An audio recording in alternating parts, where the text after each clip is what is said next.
미국 통화정책 이야기입니다. 연준 금리 동결 기조는 뭐 이미 예고가 됐던 부분이고요. 사실 몇 달 전에 한 차례 뜨겁게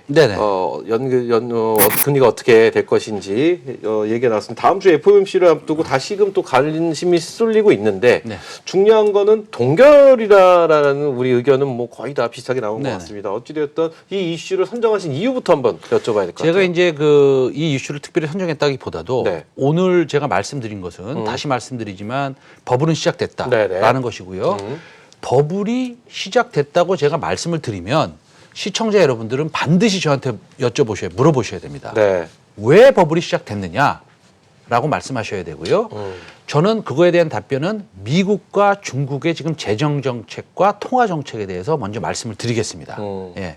제가 버블이 시작됐다고 말씀드렸습니다. 여러분은 유튜브를 통해서 버블이 왜 시작됐어요? 라고 저한테 질문하시면 되고요. 저의 답변은 먼저 오늘은 톱다운 방식으로 먼저 시장을 분석하고요. 말씀드리겠습니다. 이 시장을 분석한다는 것은요. 어떤 의미가 있느냐면 주식 비중을 얼마나 가져가야 되는지 그게 중요한 겁니다. 예를 들어서 우리가 주식 비중을 30% 있을 수도 있고요. 어떤 분들은 주식으로 꽉 채워줄 수 있습니다.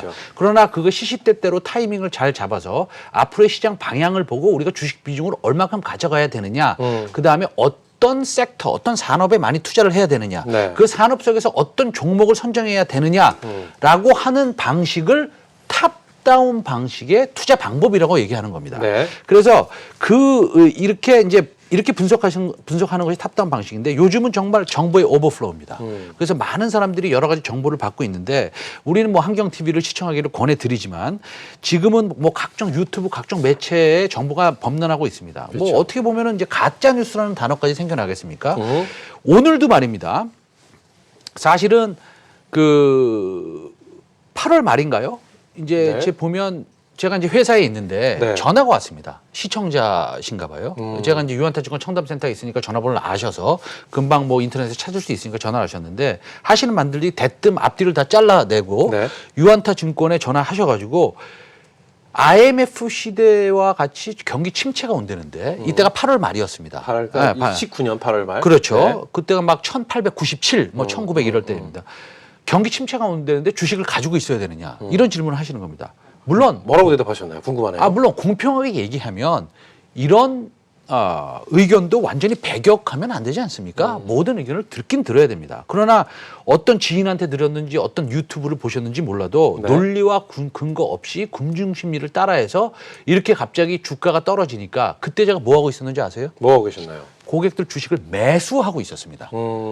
이거는 매수다라고 해서 매수를 하고 있었는데 이분은 전화를 해서 이제 세상이 망하는 거 아닙니까? 주식을 다 팔아야 되지는 않습니까? 이런 식으로 이제 여쭤보시는 겁니다. 그래서 뭐 그 당시 분위기를 봤을 때 충분히 이해가 됩니다. 이해가 되지만 사실은 저같이 이제 투자 전략을 20년 동안 공부하고 그런 것들을 전문가들한테 뭐 말씀을 드렸던 상위 전문가로서는 좀 약간은 솔직히 말씀드리면 그분은 무시하는 게 아니라 약간 이거 큰일 났다 이런 분들은 이렇게 생각하시는구나 좀 허수음이 나오는 거죠. 그래서 그런 게 아닌데 우리 시장에서는 여러 부류가 있지만 이런 시장의 이런 엉뚱한 뉴스를 확대 재생산해서 이렇게 소문을 내는 사람들이 있습니다.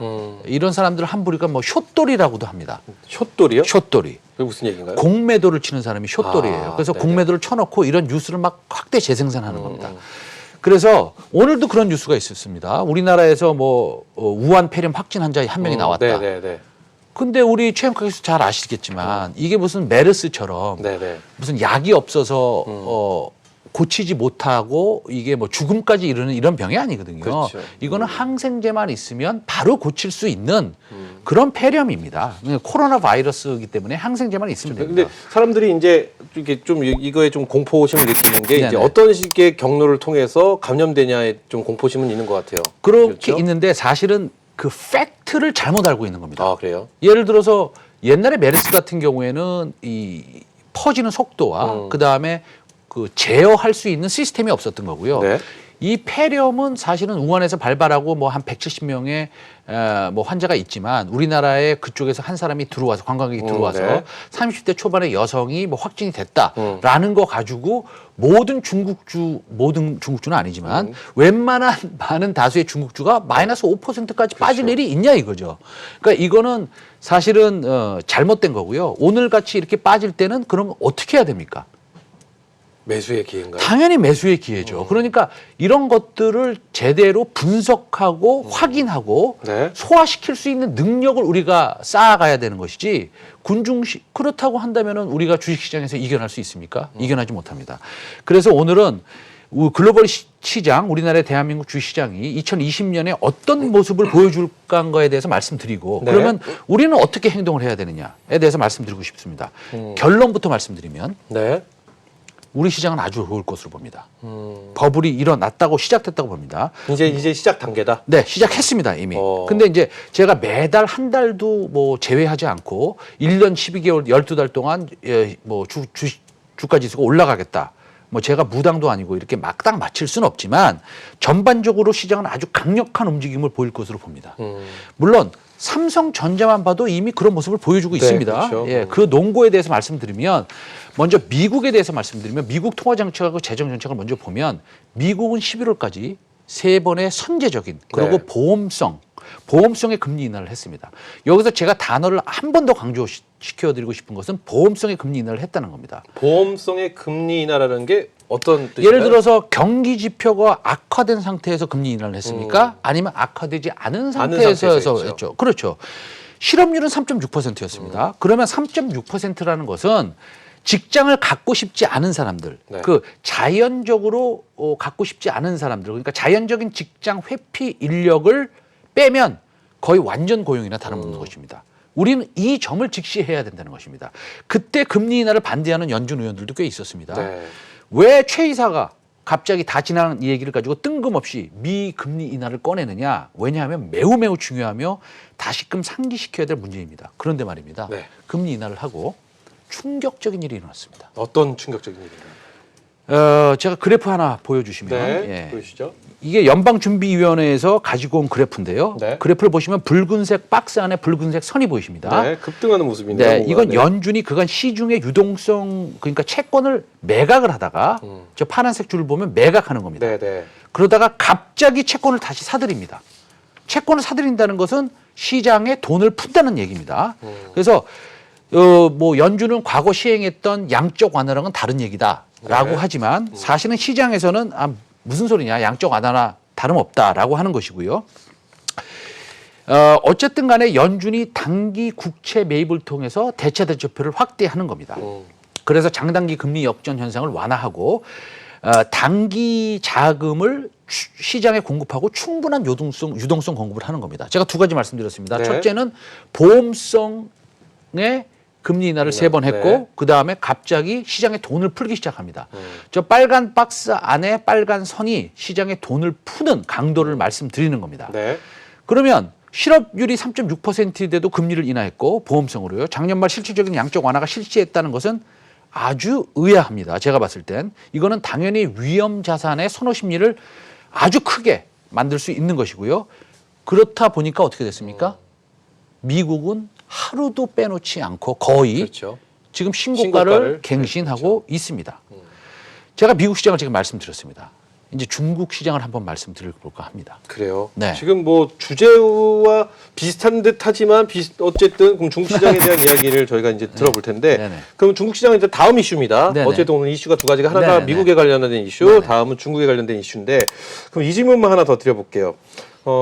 금리는 계속해서 한동안 동결이 될 것이라고 좀 예상은 됩니다. 네네네. 그렇죠. 네네. 그렇다면은 지금의 버블이 일어났다라는 말씀도 해주시고요. 네네네. 그렇죠.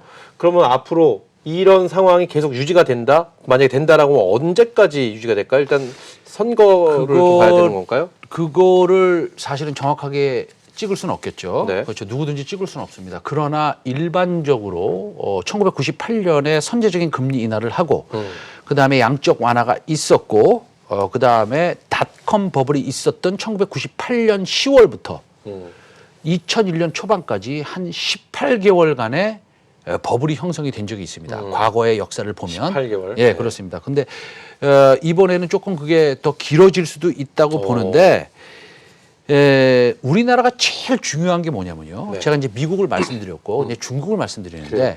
우리나라한테 제일 중요한 건 뭐냐면 우리나라는 단 한 가지가 중요합니다. 뭐가 중요한가요? 우리나라는 교육의 증가가 중요합니다. 전 세계의 교육이 증가돼야 됩니다. 그래요. 그래서 세계 교육 증가율이 3년 만에 턴어라운드 하는데 이게 보시면 IMF하고 세계은행, 월드뱅크라고 돼 있죠. 화면을 보시면 OECD 저기서 추정을 했는데 2020년에는 교육이 턴어라운드 한다라고 돼 있습니다. 우리나라의 미국향 수출은 14% 정도 됩니다. 네네. 뭐 데이터마다 좀 틀리지만 그다음에 중국향은 28%입니다. 물론 중국향으로 나가면 그게 이제 완제품으로 만들어져서 미국, 유럽으로 나가게 되니까 이 숫자는 뭐 완전히 공평하다고는 볼 수는 없지만 어쨌든 직접 수출하는 것은 미국향은 14%고 중국향은 28%입니다. 그러면 중국을 한번 보겠습니다. 네. 그럼 요거 하나만 지금 더 짚어보면 네. 할까요? 지금 일단 버블 얘기를 해주셨는데 여기 뭐 버블에 대해서 뭐 이 말이 맞지는 않는데 어쨌든 뭐 아닌 것 같다라고 말씀하시는 분도 계시긴 합니다. 네네네. 자, 그럼 저는 이거 한번 여쭤보고 싶어요. 지금 뭐 분위기가 굉장히 좋다라는 네네. 말로 좀 이해가 되는데 그럼 우리가 또 유념해야 될 부분도 분명히 있을 것 같습니다. 네네. 그렇죠? 금리는 동결될 것이고 우리가 그럼 앞으로 좀 어떤 점을 좀 눈여겨 보면서 조심해야 될 부분, 돌다리도 좀 두들겨가면서 네네. 가야 된다고 어느 걸 좀 유념해서 봐야 될까요? 주의해서. 사실은 이제 미국의 이 단기 채권에 대한 양적 완화가 네. 2분기 말까지는 지속될 것으로 봅니다. 그러면서 뭐라고 얘기했냐면 연준에서 최소한 그렇게 할 것이다라고 했습니다.